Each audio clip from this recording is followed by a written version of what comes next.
सुजानगढ़ सूचना में आपका स्वागत है। सुजानगढ़ रेलवे प्लेटफार्म पर किसान आंदोलन के तहत देशव्यापी आह्वान को लेकर रेल रोकने के लिए किसान और कांग्रेस पदाधिकारी रेलवे प्लेटफार्म पहुंचे। प्रदर्शनकारियों ने प्लेटफार्म पर अखिल भारतीय किसान संघर्ष समन्वय समिति का बैनर लगाया और दरी बिछाकर धरने पर बैठ गए। वहीं धरने के 65वें दिन औपचारिक तौर पर करीब 15 से 20 मिनट के लिए रेल पटरी पर बैठकर भी किसानों और कांग्रेस पदाधिकारियों ने मोदी सरकार के खिलाफ नारेबाजी करते हुए तीनों कृषि कानूनों को वापस लिए जाने की मांग की।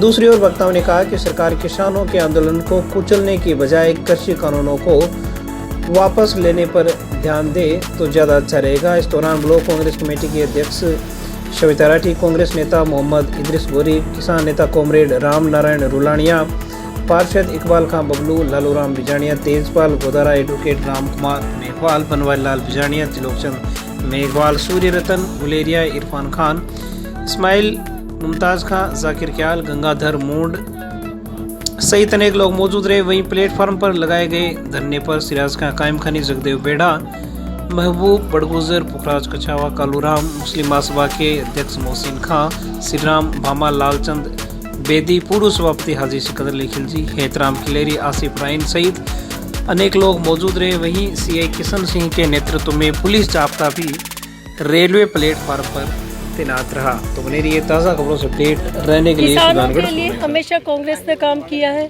कांग्रेस ने किसानों के जितने भी उनके भले के लिए हमेशा लड़ाई लड़ी है। स्वतंत्रता संग्राम की लड़ाई हो, इस देश को बनाने की लड़ाई हो। लेकिन जो ये काले कानून लाने वाली जो ये मोदी सरकार है, अंग्रेजों की दलाली सरकार करने वाली लोग हैं, इनके वंशज जो दो अंग्रेजों की कंपनियों के लिए, जिन्होंने ब्रिटिश कंपनियों के लिए काम किया, आज वैसे ही दो पूंजीपतियों के लिए काम करना चाहते हैं। पूरे देश की जमीन इन पूंजीपतियों के यहाँ गिरवी रखना चाहते हैं। भंडारण क्षमता का कानून हो, चाहे धान उपज का जो एग्रीमेंट का कानून हो, ये सभी कानून किसानों को ख़त्म करने वाला कानून है। किसान अपने हक की लड़ाई लड़ रहा है, अपने धान, अपने मान, अपने सम्मान की लड़ाई लड़ रहा है। 60% किसान अपनी खुद की ज़मीन, अपने खुद की हक और हकूक़ की लड़ाई लड़ रहा है। तो 20% जो मजदूर, जो मध्यम वर्ग है, वो भी अपने हक और हकूक़ की लड़ाई लड़ रहे हैं। आज अगर हम देखते तो एक तरफ महंगाई है, तो दूसरी तरफ धान जो किसान के कारण हमें 15 से 17 रुपए में मिल रहा है, इन पूंजीपतियों के कारण वो आने वाले समय में 100 रुपए किलो होने वाला है। गेहूं और बाजरा सभी कुछ जो भारत की सभ्यता है, इस सभ्यता में हमेशा किसानों के खेतों और खलियानों के साथ ही मुस्कान आई है। हमारे जितने त्योहार हैं भारतीय संस्कृति के, वे सभी किसानों की खुशहाली के लिए बने। इस खुशहाली को मोदी सरकार खत्म करना चाहती है। ऐसे कुत्सित कामों के खिलाफ आज पूरा देश खड़ा है, न केवल कांग्रेस पार्टी वरना वो सभी पार्टियां जो देश की रक्षा करना चाहती है और इस देशभक्ति में अपने आप को सर्वस्व न्यौछावर करना चाहती है। सभी आज किसान के साथ खड़े हैं। देशव्यापी आह्वान पर आज संयुक्त किसान मोर्चा द्वारा राष्ट्रव्यापी आह्वान किया गया था। जो रेल रोको आंदोलन में, उसमें सुजानगढ़ तहसील के सामने 64 दिनों से जो धरना किसान संघर्ष समन्वय समिति का चल रहा है, उन सभी ने मिलकर के ये निर्णय लिया गया है कि राष्ट्रव्यापी आह्वान को सफल बनाने के लिए रेलवे स्टेशन पर रेल रोको आंदोलन को आज सफल किया जा रहा है। आज तो किसानों ने ये रेल रोकी है, कल को हो सकता है पूरे भारत को रोकेंगे। और जब तक ये मोदी सरकार के सामने ये दृश्य सामने आ गया है कि अगर आप इन काले कानूनों को वापस नहीं लोगे तो इस भारत के किसानों ने आपको, पंजाब में जो किसान हैं उन्होंने अल्टीमेटम दे दिया है। वो इशारा आपके सामने, अगर आप समय रहते समझ जाओ, नहीं तो फैसला आपके सामने।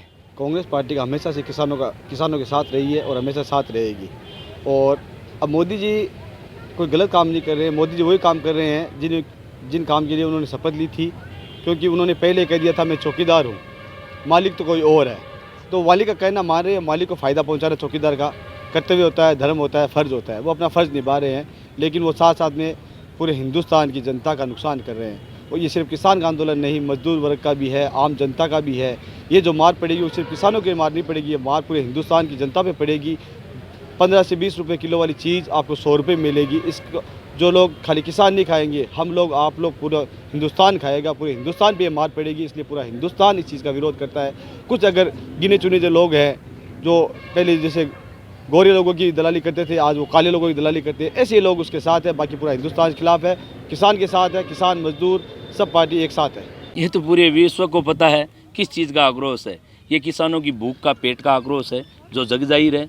अब मोदी जी को ये सुनाई नहीं दे रहा है कि ये किसान है। आज देश की 70% जनता जो किसान है, खेती पर निर्भर है, वो आज इस तरह ट्रैक पे आ चुकी है। रेलवे, पहले हम हाईवे पर आए थे, आज हम रेलवे पर आ गए। ठीक है, आगे ऐसा नहीं हो कहीं कि हम खेत खलिहानों से बाहर निकल गए ना, उस दिन देश है वो भूखे मरने की नौबत आ जाएगी। मैंने सुना है, हर बार देखता हूँ, कभी देखता हूँ कि मोदी सरकार, अरे मोदी की सरकार नहीं है ये है भारतीय जनता पार्टी की सरकार। एक अकेले आदमी की सरकार को जब गिनाया जा रहा है कि मोदी, इसका मतलब तानाशाह सरकार है। मोदी सरकार का मतलब तानाशाह सरकार है। एक अकेले आदमी की कभी सरकार नहीं बनी है। ये है भारतीय जनता पार्टी की सरकार जिसने हमारे साथ गलत किया है। 3 कृषि कानून है वो गलत बनाए हैं, तो इनका कहाँ रह गया है कि इशू बन गया है कि हम ये 3 कानून वापस नहीं लेंगे। जिस कानून में इतनी बड़ी खामियां है, जिस कानून में किसानों के भूख नहीं बुझेगी, तब तक उस कानून को लागू करना क्या ज़रूरी है अपने लिए।